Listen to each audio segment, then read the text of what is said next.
Please be active, ask your questions, don't keep silence. You can type your questions in the chat, or even better if you turn on your camera and ask them personally. We're always happy to see your smiling faces. And it doesn't matter which language you speak. We all learn to speak the language of the heart. And we all learn to share and to open our hearts to each other. And these Zooms are for this purpose. Don't miss such an opportunity.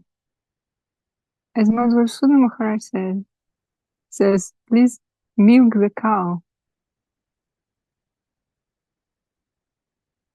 This milk is very important to receive this experience that was already got by the high devotees. Important to learn some stories from them about Srila Govinda Maharaj, from his associates, personal, from those who associated personally with Gurudev, and that Prithu Prabhu had association with Govinda Maharaj and other Maharajas as well. And he is always glad to share those stories, his own experience with others.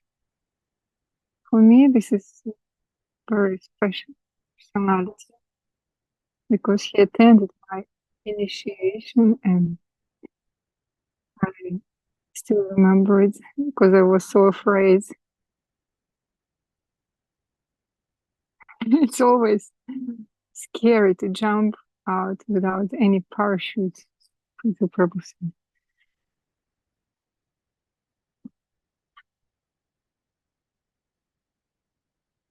Shall we? I think that I know almost everyone who is here with us today, so don't need to introduce them because we are friends for a long time ago. Maybe I do not know someone in person, but we met each other in some or other way.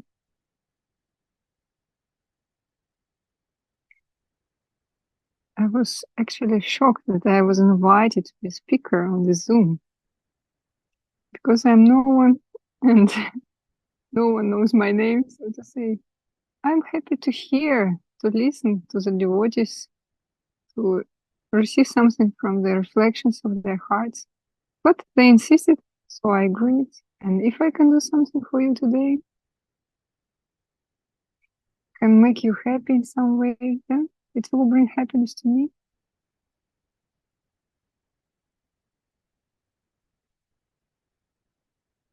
So, dear devotees, do you have any questions?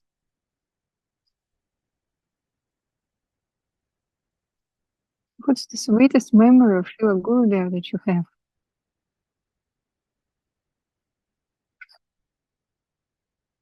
Memories of Srila Gurudev, they are about his personal presence and about some dreams about him. Of course, my dreams are not as dreams of Rupa and Sanatan, but when you see the personalities that are dear to you in a dream, that's always something special. So I will start with my dream. And once Govinda Maharaj came to me in a dream, or actually first I saw Acharya Maharaj, I was sitting in front of him, I was bowing down and saying, "Dear Acharya Maharaj, we came to Navadvip for parikram, please give us your blessings." But when I put up my head, there was Govinda Maharaj.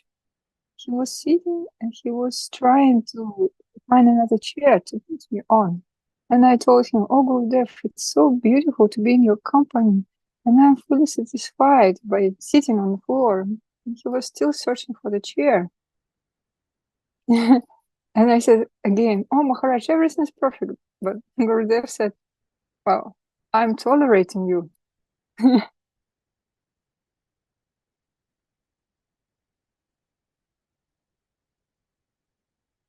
And the idea is that There may be some bad people, like it's the line from Prabhupada's Stavakam, that your lotus feet are deceiving the deceivers. I also thought, what does it mean? I'm a deceiver. When Govinda Maharaj gave me initiation, he said, my Guru Maharaj asked me to give this Mahamantra to every sincere soul. And I thought, okay, should I go now? Am I sincere? And then he said, I consider you to be sincere, so sure, and I'm giving you this Mahamantra now. Gurudev was always giving this credit, faith.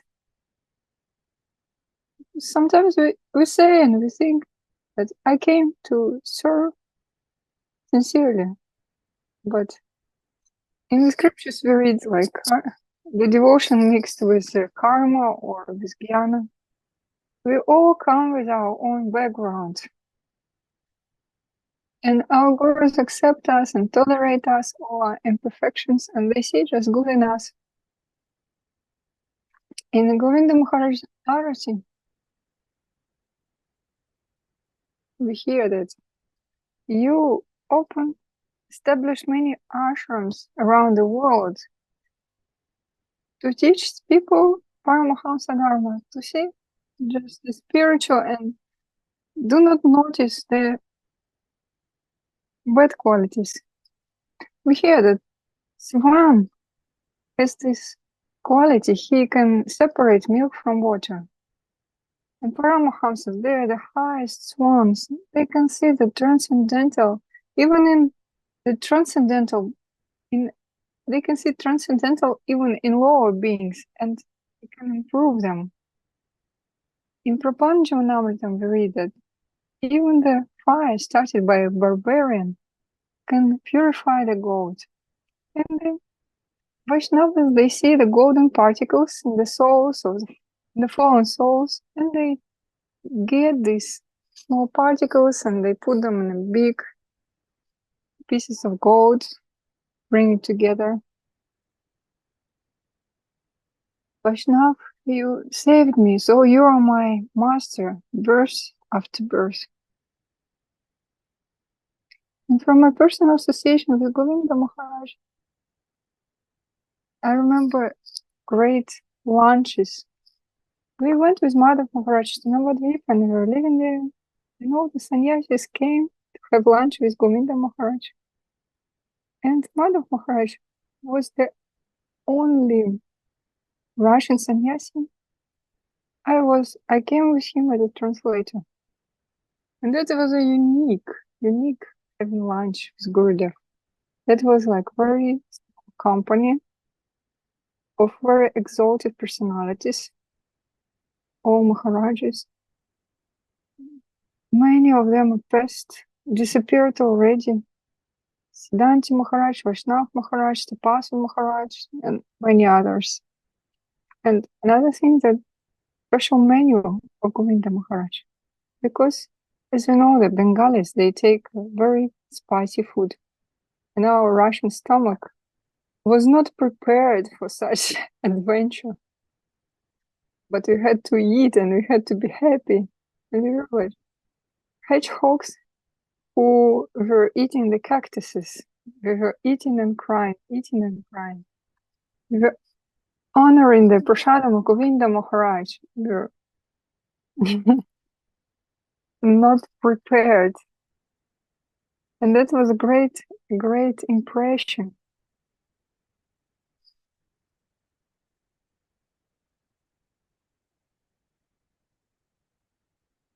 We were hiccuping as well. At the last days of Govinda Maharaj's being in this world, he had special diet.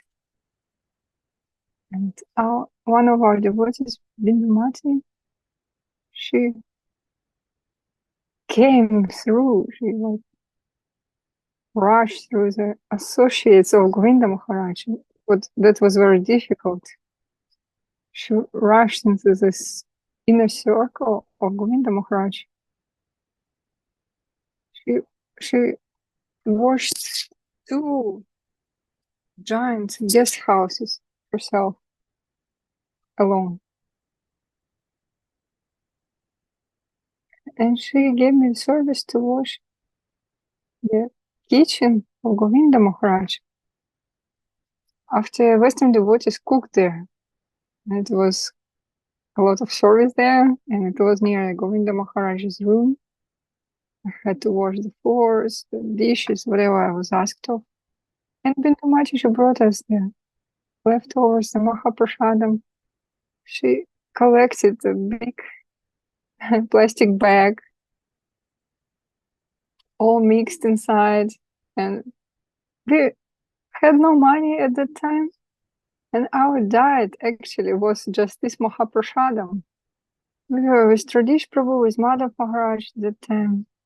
In the morning, we went to the breakfast, to the temple. We had muri, puffed rice, and some sweet, little bit milk on top. In the daytime, we took this plastic bag and shared it, 3 of us. And in the evening, we bought like 3 rupee cabbage, and we were making a little bit frying on our gas stove. It was great to live around Govinda Maharaj. But it was also painful to see the pain of Srila Govinda Maharaj. And it was interesting to see as well that Govinda Maharaj is sitting, he is like worried, you can see that he's in pain. And then his disciples, Devidas is coming, and he's like blossoming and smiling, associating with them. And then when they leave, he comes back to his previous state. It could be noticed that he is inspired and inspiring others.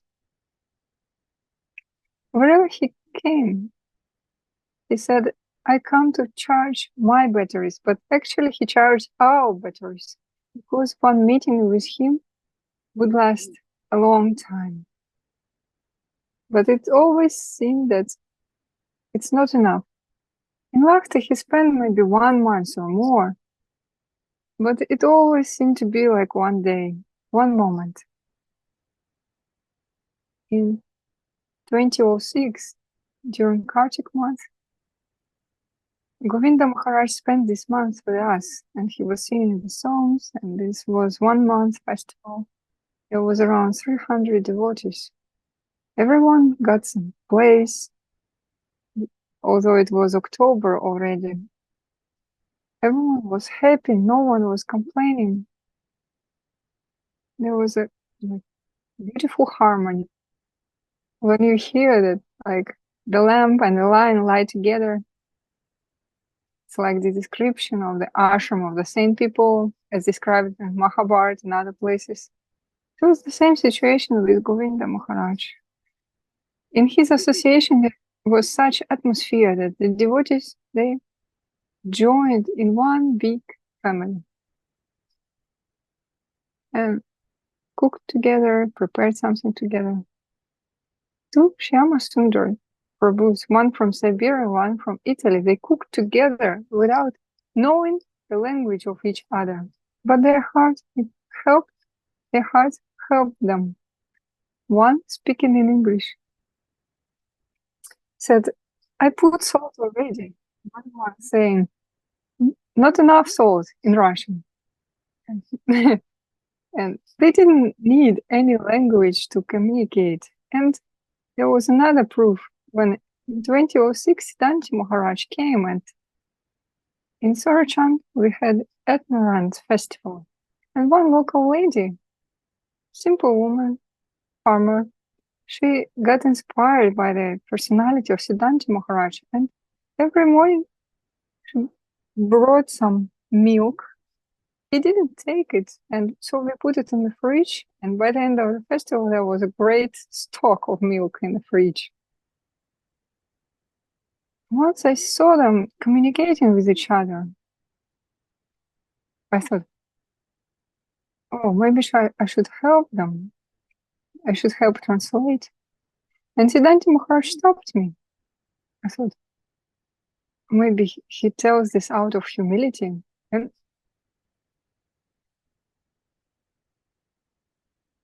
but he said, follow me, do not lead me. So it means listen to me and do what I asked of you.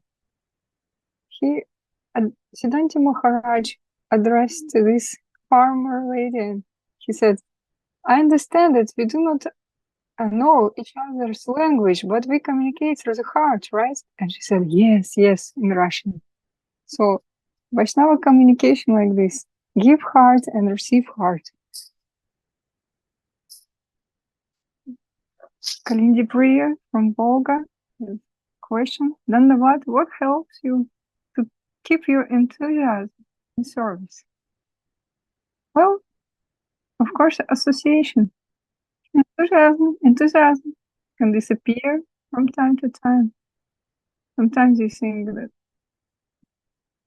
better without people, but that happens when you're very tired or you got lots of responsibility. But in general, association helps to improve any situation. Tell me who is your friend, and I'll tell who you are. If you have good friends, they will help you to stay on the distance, on the path, and they will inspire you for some deeds, spiritual deeds. Thank you, Kalindi Priya, for your question. Who else is ready to ask? Please turn on your mic or raise your hand.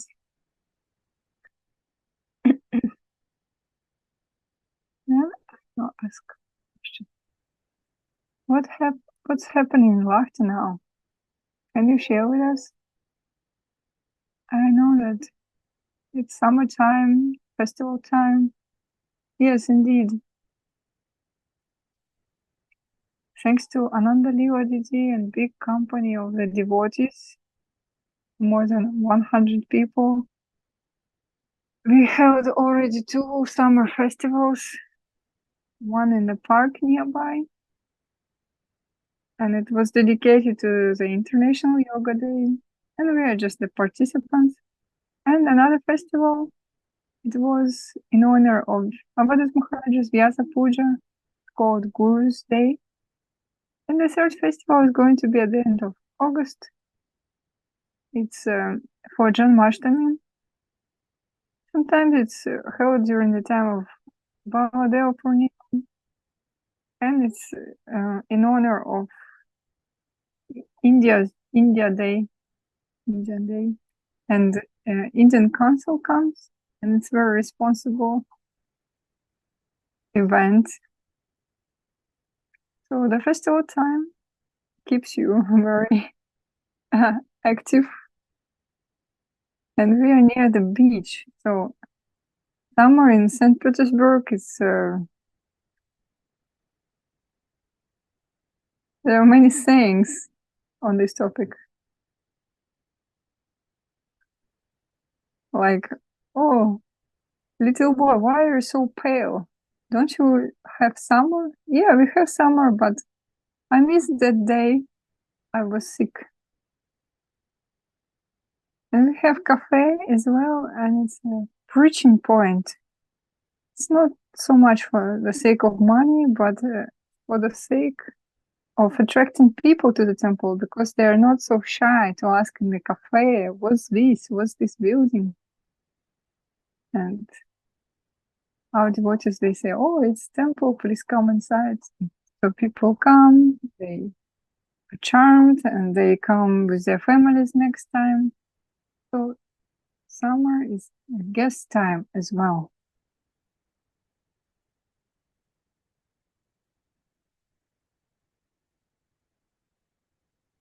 Okay, so we have another question from Bimala Sundari. Dhanavat Prithu, would you like to marry, or what helps you to resist such such kind of desire, and what helps you to stay on the path of devotion? Well, that's quite an intimate question. I've got a special blessing not to be attracted by the women. Another thing that for me is hard to work with the emotional intellect.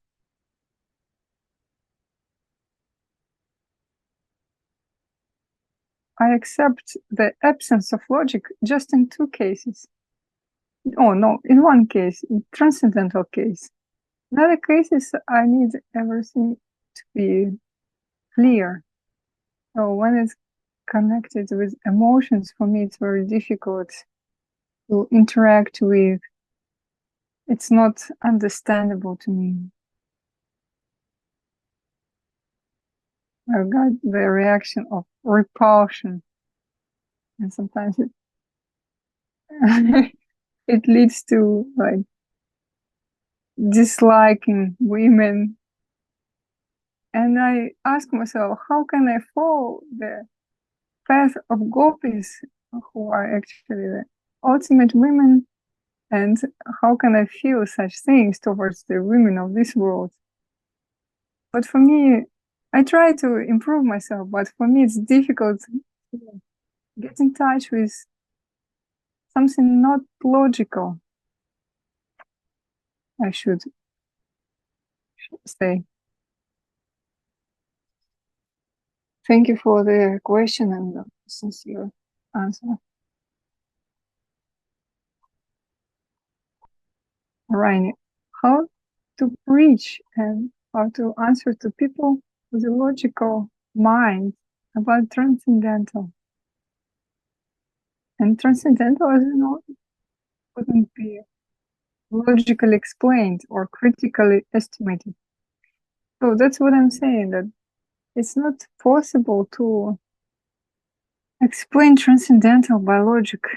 And Krishna is so beautiful that he harmonizes all the opposites in himself.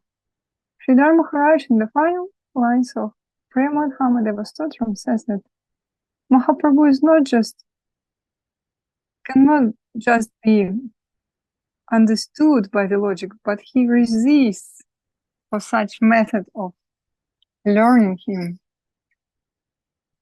He is not the object. He himself can reveal himself to anyone he wants to. So preaching always depends on what's the nature of a man, what's his life. Maybe you can start from some like material things. And in scientific world, we hear a lot of theories, axioms. But at the basis of everything, as we see, is faith. Whether it's economics or something else, like people had an agreement that like this gold medal, it's gold, and you can buy something for it. It's very convenient, and they like create some gold standard.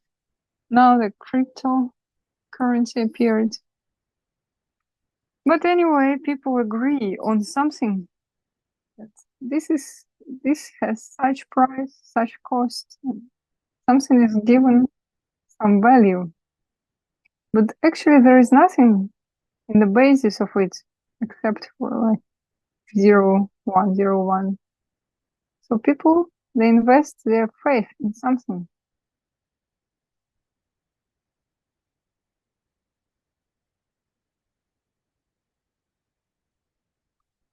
But on the universal level,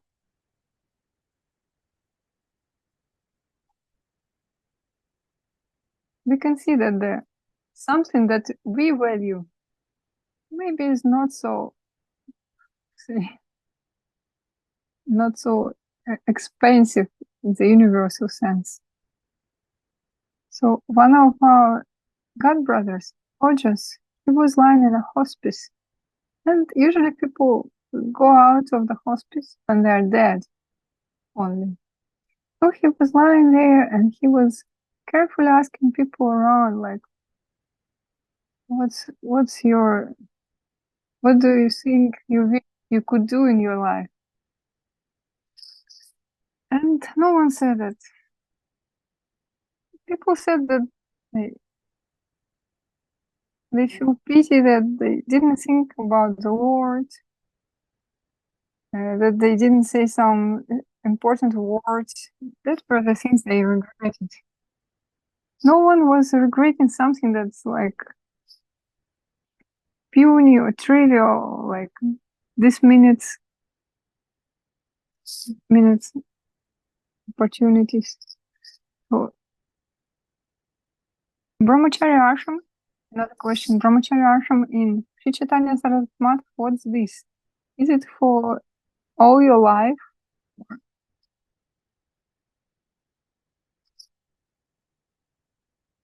What's the difference between SCSM and ISKCON? Well, we know that in ISKCON they take the saffron clothes before you get married, but here we take the saffron and we never leave it, ideally. And although we know such cases, that Govinda Maharaj never let someone officially to like put down the saffron robe. It's just different tradition. And of course, I know there can be some questions arising after that, like whether I will go to hell if I reject saffron clothes.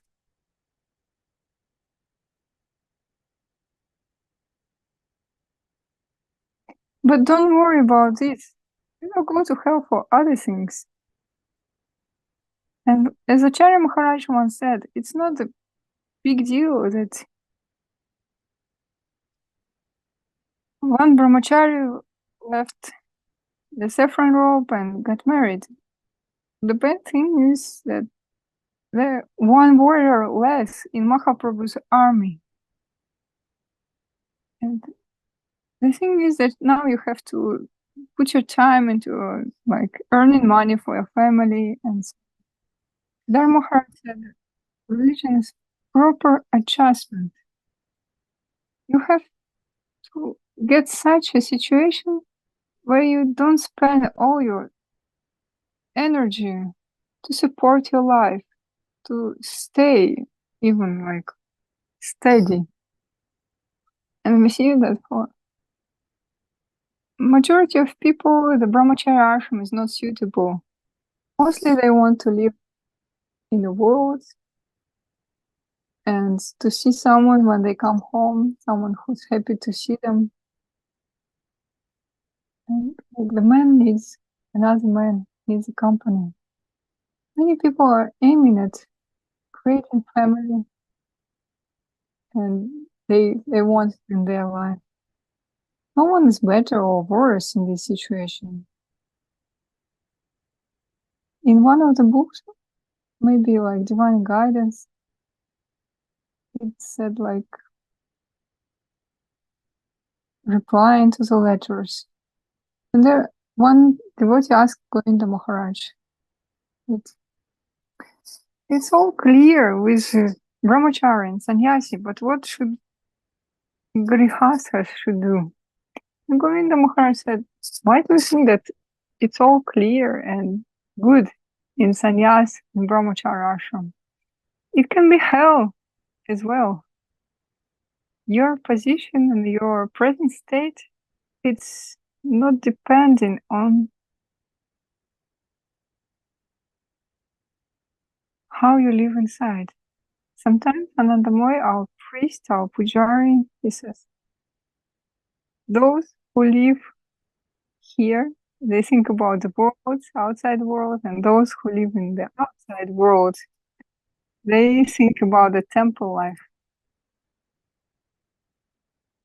Oh, so Sahadev Prabhu just came back and Purushottam and Ojasvi is accompanying him.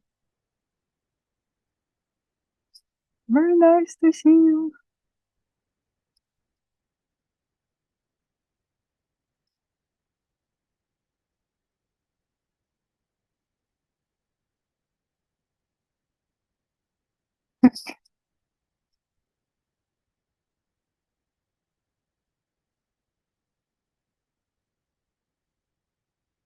So Narayana says that he's asked how to accept the guru. Sometimes man asks how to accept the guru and looking for a logical explanation of the heart's call. Could you tell me, like, after what sign should a man accept guru and ask for initiation?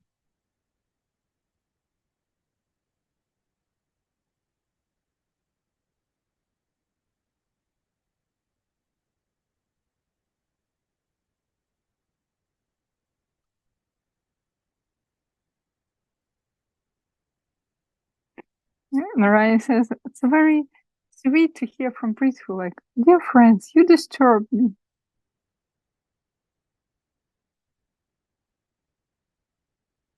And Mr. Kansevich was over verse in the Bhagavad Gita. It said, Krishna said.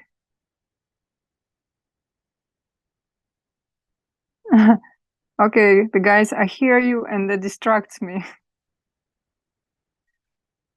Okay. So anyway, we come back to Narayan's question, how to accept guru. Well, first of all, you have to address the tradition itself, where you want to receive spiritual shelter and with which you want to tie your life with. And Akinchan Maharaj was asking the people who were about to receive initiation, why do you want to receive in this mission from this guru? Because some people said that I want to receive initiation to see how the electrical current moves through the wires. But many sincere people, those who came for the first time, they went to Gurudev, and some people, they came literally from the street. They were brought from the street by the devotees, saying, oh, that's your last chance. Once we came with Shyama Mohini Didi to St. Petersburg, and she came she got a ticket to Yalta. And she came to St. Petersburg to see who the Krishna people are. And Madhav Maharaj at once gave us the brushes, like toothbrushes, and said, chant 64 rounds. And to clean the floor in the temple room. There was some paint on it, and they needed to be purified. And Shyama was glad to do that. And at one time she went to see someone's initiation, and there was Prithu Prabhu Brahmachari from Kiselny.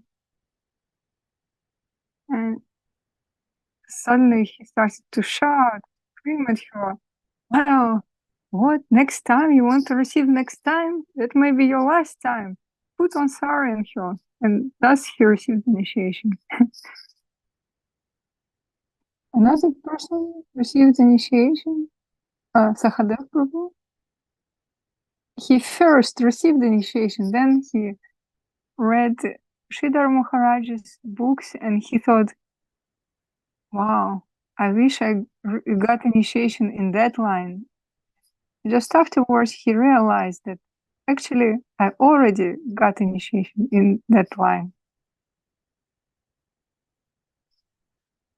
And some people might not be interested in deep things that happens recently, but everyone's attracted by something inside. Maybe not people not coming by the logical reasons. Sridhar Maharaj says that, why is it so? Well, that's not Sridhar Maharaj's words, that's mine. There are many Buddhists, but the Buddha is one. They consider Buddha to be a man who received enlightenment. And Srila Maharaj says that each man is inclined towards progress, to receive perfection. But if he could do this, he would do this a long time ago. So the man wants to be perfect but cannot do it himself. And that gives the way for Sri Guru, for the guide. It's necessary to see some external sign, external person for the revelation of the divine. And Krishna says in Bhagavad Gita that if you want to learn me, you need to find that person who did this already. And then ask him questions and serve him with devotion. And then this person will share this truth with you. So the Guru conception is necessary, although it is said that the holy name is fully independent and you don't even need initiation, as said in Sri Chaitanya Charitamrita. But as we see all the saints in our life, they all received Guru. And Guru is necessary in our life as well.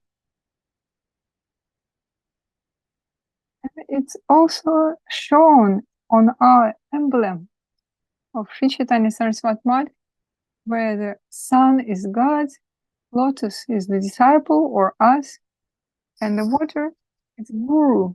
So without the Guru, without the water, the sun will burn the lotus. So Guru is necessary. When we meet Guru,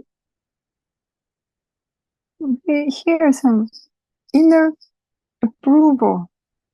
The heart melts and the head bows down. Not everyone goes through the path of logic.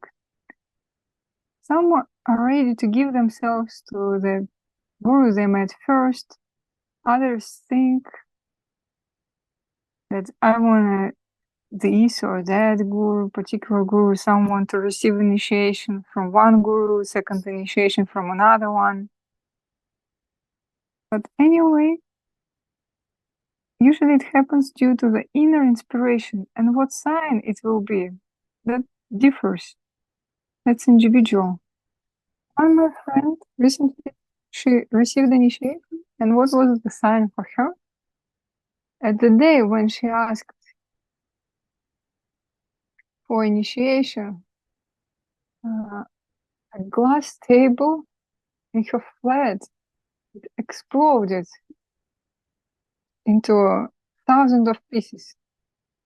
Her child was at home and he was shocked. It was inexplicable. But for her it was also some kind of sign to start her life over.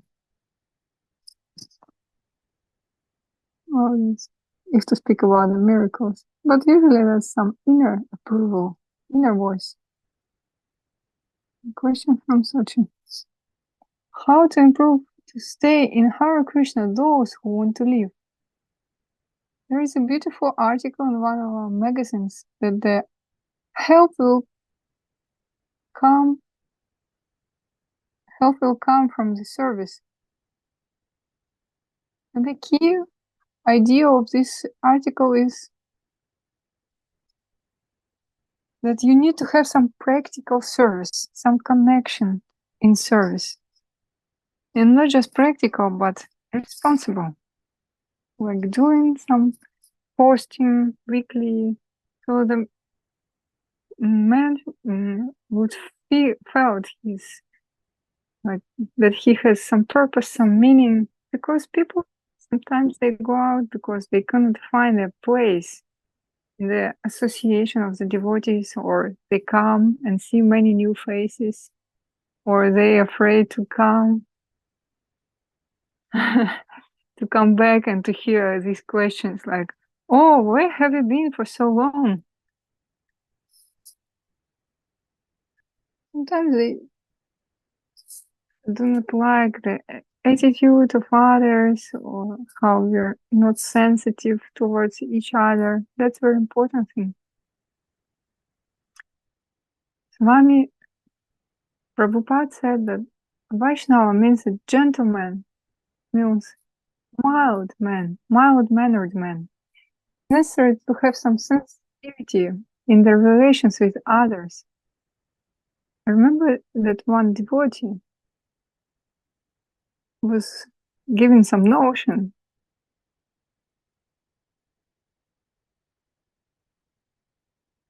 and he said, "Why do you need to rent a flat? You can live in a cafe. If you need a day off, you can go out and have some coffee, or better to sell coffee here to yourself. Why do you need to go out?" Well, that's not really how we usually communicate with each other. Not the standard, not the ideal. We need to learn to appreciate those who are nearby, and then people will close to us as well, will feel us. Another thing is that when man has very responsible service, he cannot get far away. We have some devotees that were doing for us some service, and we can say that they're not in touch with Krishna consciousness, but thanks to their service, their mind is always concentrated on it. And other people, they are not devotees, but thanks to the service, they're always in the association of the devotees. So it's very important to give everyone an opportunity to be in service. Then everyone will be on a close orbit. Another question from Imo Sundar. Please say, in what case should you receive initiation, and do you need it? And when do you need the second initiation? What's the new responsibilities it brings? So every new initiation, it's not like new rank, but that's the desire to give yourself more to the service. Any mantra that we receive not to fulfill our desires, but to serve it, especially when it's needed for like cooking or doing puja and others, where you must have second initiation.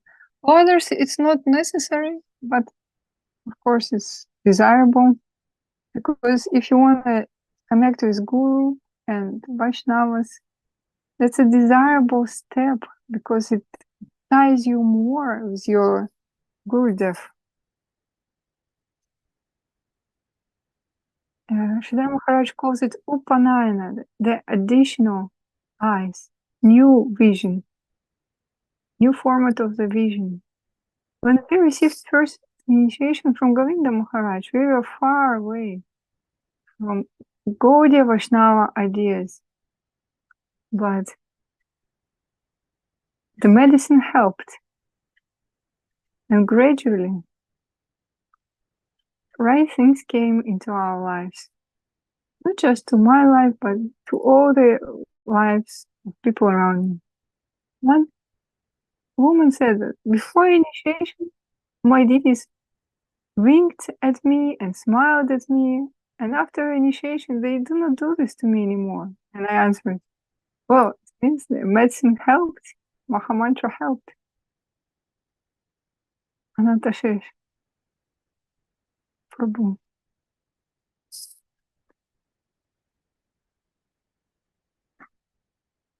How to explain to a man who tries to chant mantra, that he needs a guru as well? Because in other missions, you can have tradition to chant mantra for many years, and it turns out that you do not need a guru actually.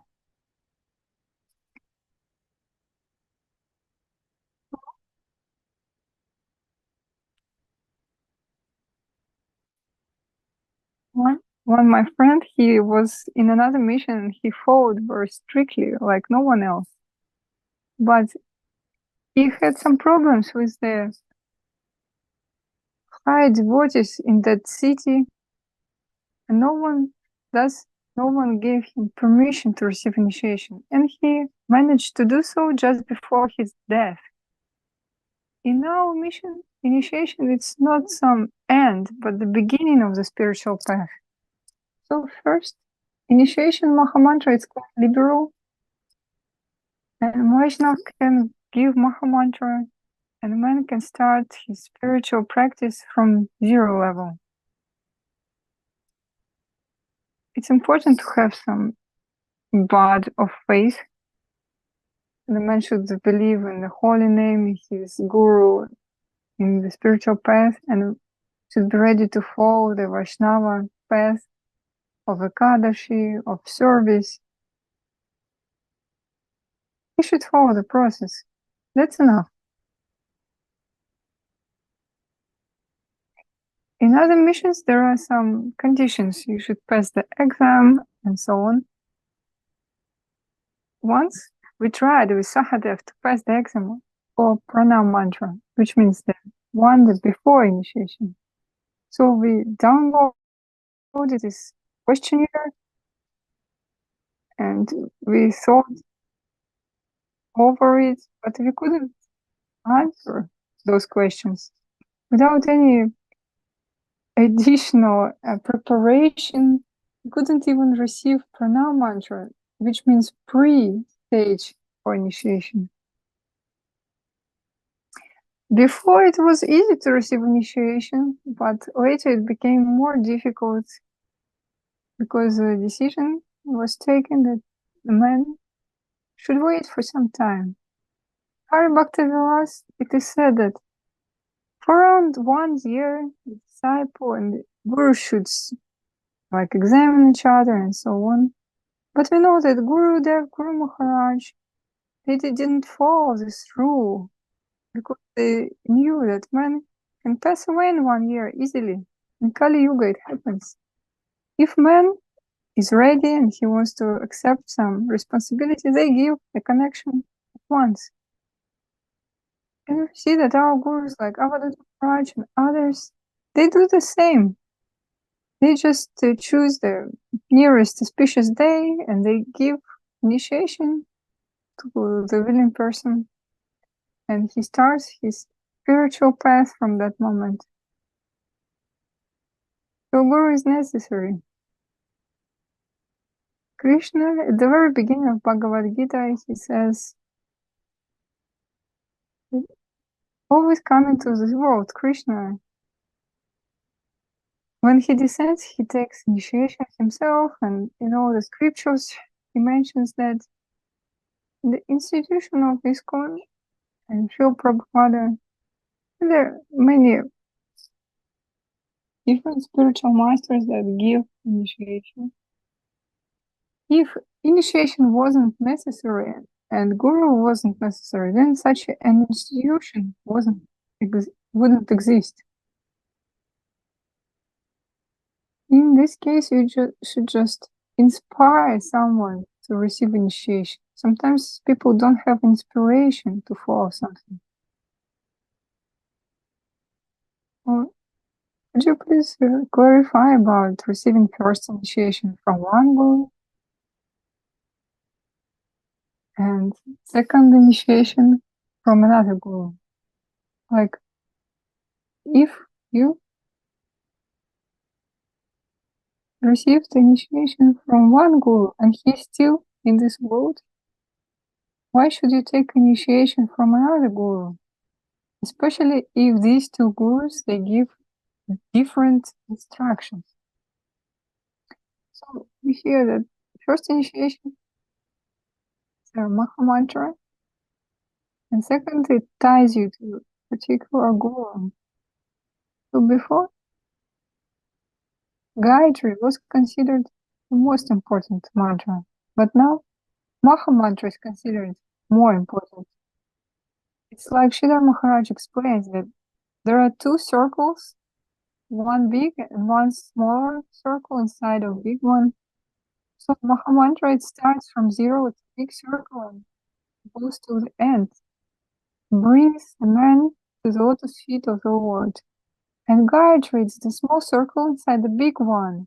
It takes you up to the stage of liberation, and then again Mahamantra prevails.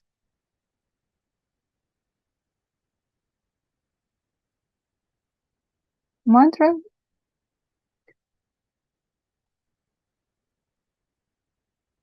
Gayatri mantra brings you to liberation, and Mahamantra brings you to the lotus feet of Krishna. So second initiation is considered to be a more conscious step of the disciple towards the surrender to the Guru. Sometimes it happens that someone received initiation from one Guru, but then he is attracted by the charisma and instructions of another Guru. Avadut Maharaj, he gave an opportunity to many gurus to give initiations. And thus he gave opportunity for the disciples to choose. But at the time of Govinda Maharaj, there was no plurality, and no one even had an idea to choose another guru. Now it's a bit more complicated, but still, all our gurus, they're all one family. There shouldn't be like, my guru is more guru than yours, or have this party spirit, this disciple of one guru, of another guru. Of course, every guru has his own mood, and you can actually recognize this mood in a disciple and can guess who someone's guru is. But it happens that the inner inspiration connects you to another teacher, another guru, but we all practice in one family. But I don't think we should consider it to be some treachery.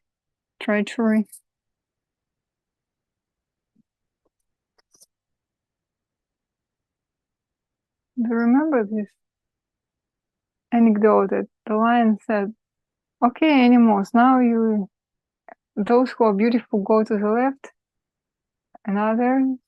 those who are clever go to the right. Monkey, she was running from one place to another and couldn't choose anything. She said, should I split in two? And we know that sometimes men want to associate with two gurus. But it's not that you leave one guru to accept another one. Just you got inspired by both. The Madara thus asks how to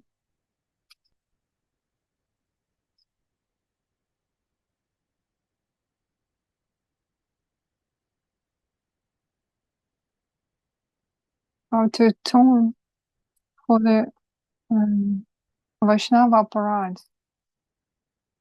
Means the only solution is to ask forgiveness from those whom you offended. Because even in our song, it said that, oh Krishna, those who blaspheme you, the holy name can help. But those who blaspheme your devotees, there is no salvation.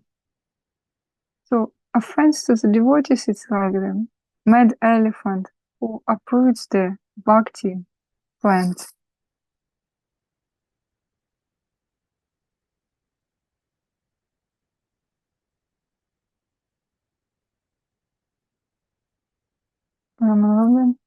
Prabhu. I have a small question from the inner life of the temple. I don't quite understand. Do we have now mission standards of how to sing bhajans? What should be the rhyme? of the different artists, of the vandana, of all our standards, songs that we sing every day. The main question is not about standard, but of inner attitude as well. If I myself have some war inside, that if I hear some rhymes that are not like what we hear from our gurus or previous gurus, or I hear some motifs that are not pleasing to the ear, what should I do? Should I mention it to the devotee, or should I sing louder and in the right way myself, or shouldn't I pay attention? What do you think? What should we do in our temples to improve this? That's the first part of the question. Well, I understood both parts, yes. Okay, if I forget to answer the second part, just remind me, okay? So Sahadev says that the fish swims starting from the head. We see Moscow, Malati, Makanchor, everyone sings. In Salt Lake City, Sudarshan, Rakeshwari, everyone sings as well.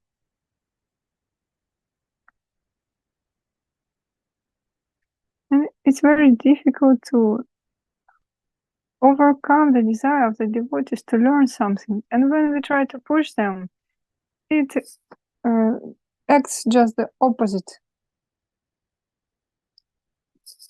And sometimes, yes, our ears are bleeding when we hear something. Sometimes the devotees try to say that Saraswati Thakur was against the beautiful singing, although he was not against, as well as our other gurus, Sridhar Maharaj and Govinda Maharaj, they were singing beautifully. They were against the self-satisfaction, or when you were like, it was not the question of good or bad singing. It was the question that you try to show off. Oh, see how good I am, how talented I am.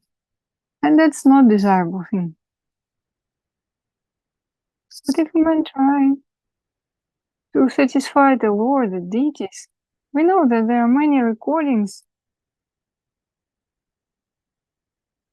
that from which you can learn the standard motifs. That's true.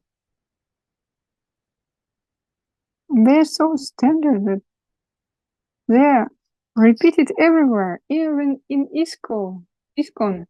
For example, Gore art. In Lahta, we have tradition of singing it in an ascending way. And whatever you do, you can like try to improve, but people sing it in this way, ascending way. Also in other parts of the world, descending motif. That's just the tradition. Someone may shout very loudly. And Avadut Maharaj, he was doing this.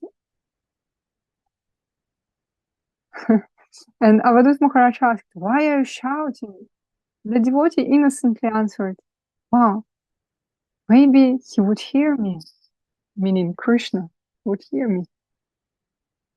And of course, the rules, they shouldn't be a holy war. There is a book of doing puja written by Tyagi Maharaj, but at the very beginning they said that not to make this book the Inquisition book, the Inquisition law. Sometimes the devotee asks me, "Is this right or wrong?" And I answer them, if you have an opportunity to quarrel over something else, choose that opportunity, not to make this reason for a quarrel. Sometimes I also hear some songs that I used to hear in a more traditional way. It's hard, but people do this every day. They do this responsible service, and maybe I cannot do it so frequently, this service. So I keep silent and pass by with a respect. And I think that the Lord accepts the hearts of all the devotees, and for him it's not that important how musical it is. It's more important for him what we have in our heart, what's our intention. Like you can chant many mantras and then like throw them, hog at the Lord. But you can offer without mantras, with affection in your heart. Like you had some old ladies, they went to ISKCON first and then joined the mat. And we were in Vrindavan once,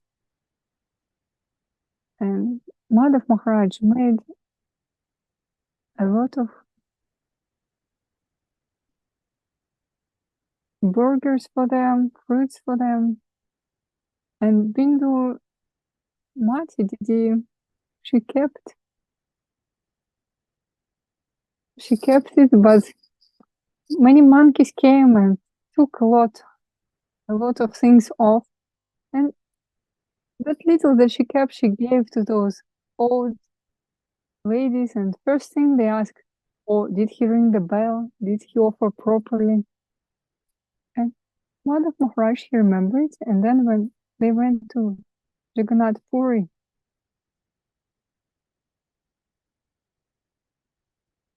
and when those ladies asked Madhav Maharaj later how to offer properly, he answered, oh, did you see Gurudev? Yes. Did you give him some donation? Yes. Oh, did you ring the bell when you did it? What? So there is some standard of offering bhoga, but the idea itself to offer, it's not the standard, some unification. It's the heart. The most important thing, it's not what you chant in, what mantras you chant, but the feeling is the most important thing in every case. Of course, I do not want to be a sahaji and to say that feelings are most important, but the mood, your desire to give, that's the most important thing. What's the second part of the question?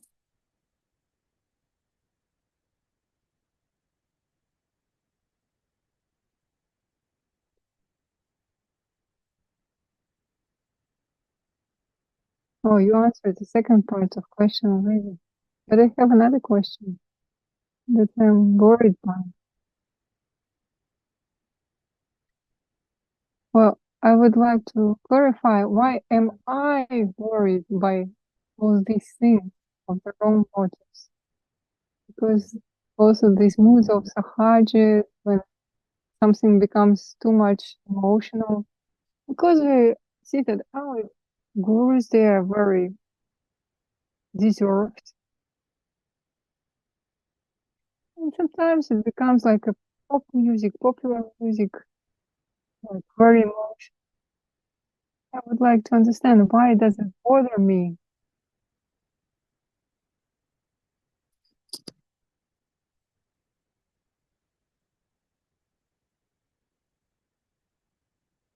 So first I will ask my second question. In my circle, there are some people who are interested in self-development, and they have difficulties sometimes. So they're expecting how to run away from the difficulties by chanting, by accepting guru. So should we do this kind of advertisement that you know, resolve all your problems here, or you should tell the truth? No, you will not resolve your problems, but you will change your attitude to it. How to present this, our teaching properly to those people who try to solve their problems by accepting guru or by chanting. Prabhupada said, any means are good. Be attracted to Krishna consciousness. And it's not for the sake of followers, but to save people, to give them connection with Hare Krishna. So maybe it's not that bad. Krishna consciousness, it seizes the sufferings of birth, death, old age, and disease. And we said it actually happens. But as you noticed correctly, that Vaishnava sees it in some other way. He sees all these bad things as the result of their own karma. Some Vaishnavas, they do not pay attention to it at all. If you submerge yourself in Krishna consciousness, the more you are dive deep, the more other things do not matter for you. If you want to sit on two chairs, then maybe you will have some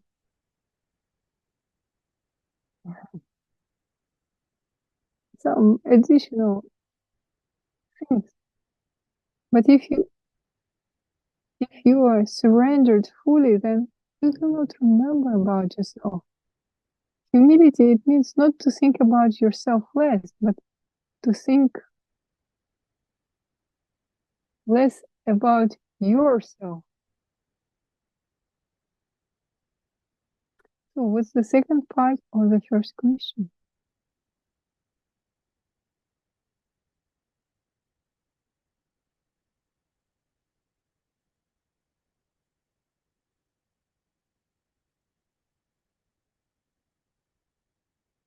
So the first part about the standards, and the second part,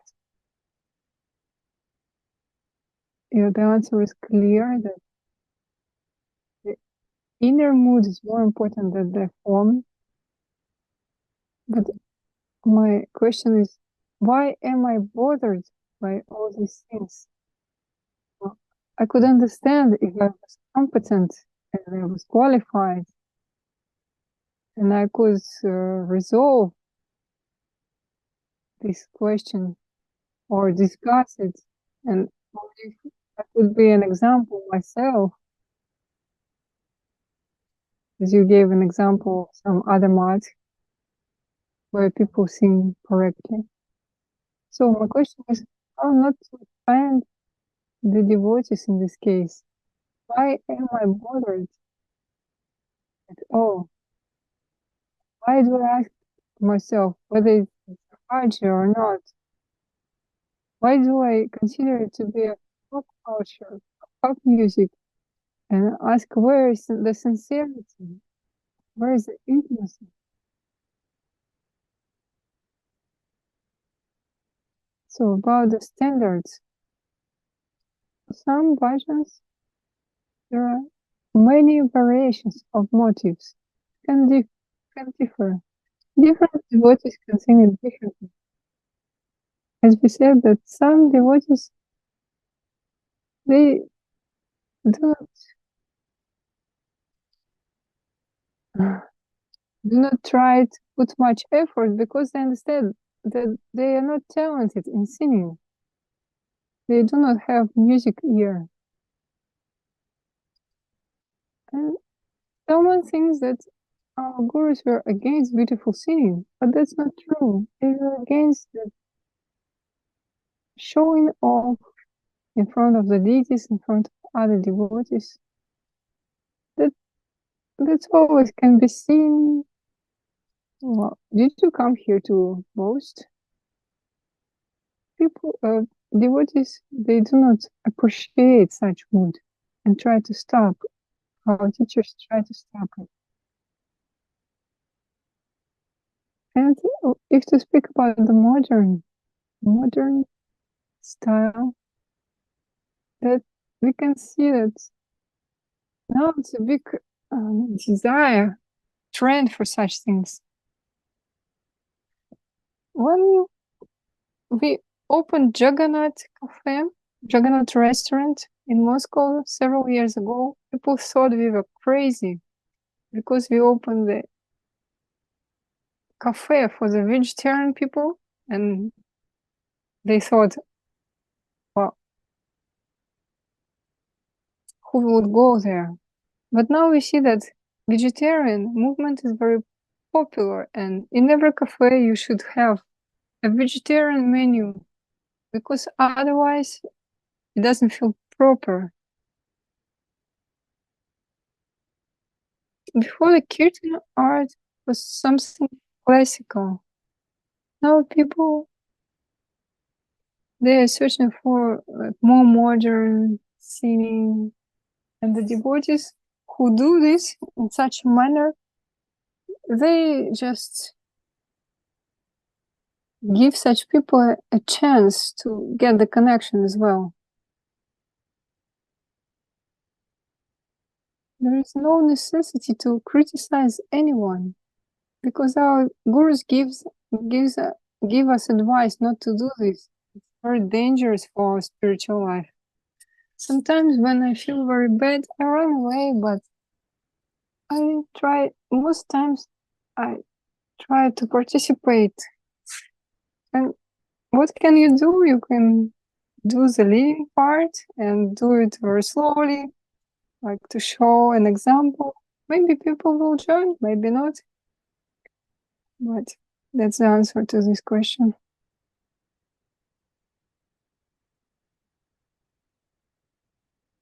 Maybe more easy. Says, isn't it treachery to receive second initiation from another guru if your first guru is still in this world? Well, if you have some doubts, you can ask your first guru. Like in the case with Dandi Maharaj, he had first initiation from ISKCON guru, and he was a Brahmin, he was a very respected man. But suddenly Dandi Maharaj, he left his first guru and went to the association of Govinda Maharaj. And he didn't discuss it with his first guru. But on the other hand, you can discuss it. Even if you, in one mission, you can ask for the permission from your first guru. And I think because we are one family, you will not receive no as an answer. And you will not have such thoughts about the treachery. Another question is, if you offended the higher Vaishnava in your mind, what to do, how to improve it? Luckily, we do not have such a responsibility for the mind in Kali Yuga. We just shouldn't bring it into action. And it's very important not to feel some inimical moods towards this person. Maybe you can try to communicate with this person, have some love together. I don't think it's very something serious there. No, like Chekhov's story. One small man was so complicated, so beating up himself from inside. Once he was a theater and he sneezed to one man in front of him. And this small man, little man, he was worrying so much that he died at the end, just because of thinking too much of what happened. I had such moment with Vaishnava Maharaj. I was afraid of him until he passed away, because he had very serious character, and several times I happened to have some collisions with him. And now looking back, I understand that for him, that was nothing. He forgot that very quickly. But for me, it was quite a big part of life. So, but usually try not to keep those heavy things with you. Try to avoid him, eliminate them. The Prabhu is asking, what's this Haja Kirtan from the standpoint of our teachers? Bhaktivinoda Thakur counted 13 apasampradayas, and probably there are more now. The Haja word is not negative. Haja means simple. And Prakrita, Sahaja, those who try to fit matter on the spirit. Those who think that we have just little way to go and we will be in the spiritual world with Krishna. Sridhar Maharaj didn't allow us to call Srimati Radharani's name unless it was some particular moment, maybe Kartik month or some very special moment. Lalita Saptami, Radhashtami, some special days. Even in Vrindavan, you can hear quite frequently the address, Radhe, Radhe. But Sridhar Maharaj didn't approve that. It's not the type of the words that we greet each other or wish someone bon appetit, etc. We talked about this earlier today. Those who offend the Lord can be saved by His holy name, but those who offend the devotees, the highest devotees especially, can not be helped. So Prakriti Sahajas, they talk on the high topics very easily, on the topics of the divine couple and their enjoyment and so their place. But we do not do this. When we see these places describing these things in the scriptures, we just read it without any commentary as a Parayan. We just go on, we do not discuss it, do not comment on it. It's not prohibited, it's just not our level.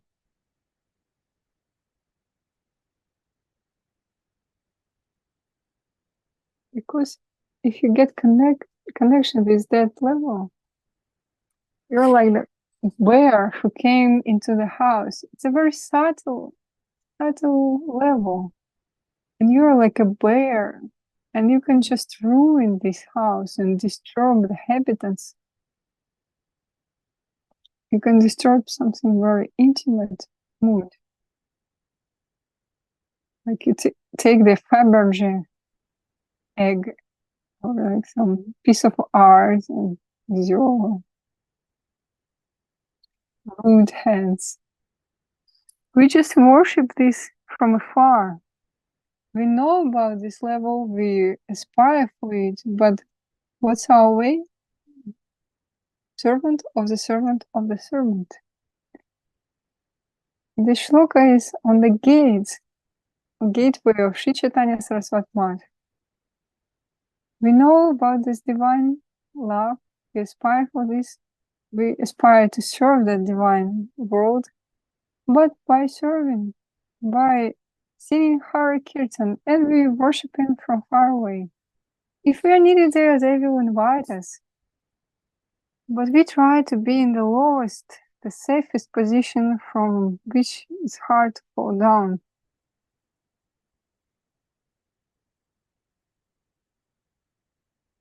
Dear devotees, we are already talking for 1 hour and 20 minutes. Yes, Prithu Prabhu, thank you very much for your questions, dear devotees. Thanks as well.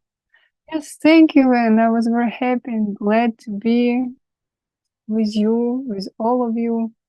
Very happy to see you all. Dandavats to all the devotees from the different corners of our planet. I hug all of you. I'm very happy to see you all. My dandavats to all of you.